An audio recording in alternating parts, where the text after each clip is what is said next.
Americans generated more than 250 tons of garbage in 2010.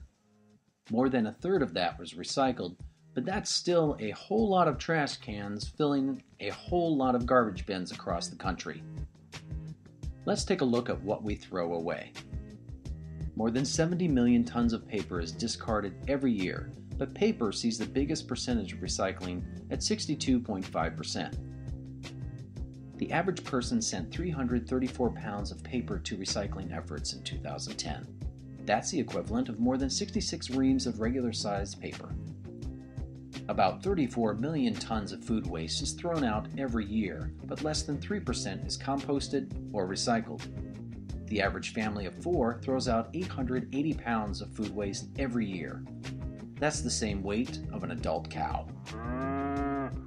More than half of the 33.4 tons of yard waste produced each year is composted or recycled. That's the second highest recovery total among all the categories.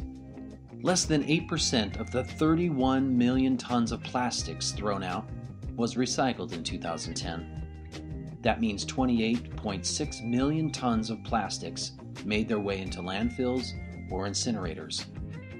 Metals enjoyed the third highest recycling rate among the overall categories.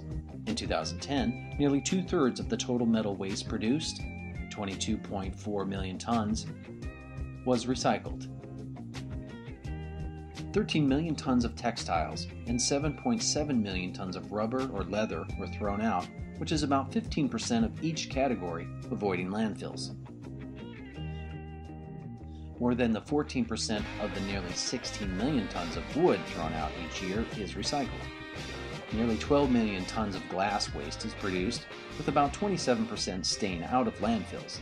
That means 3 million tons of glass never saw the landfill. Through recycling and waste incineration, as much as 90% of waste can bypass the landfill.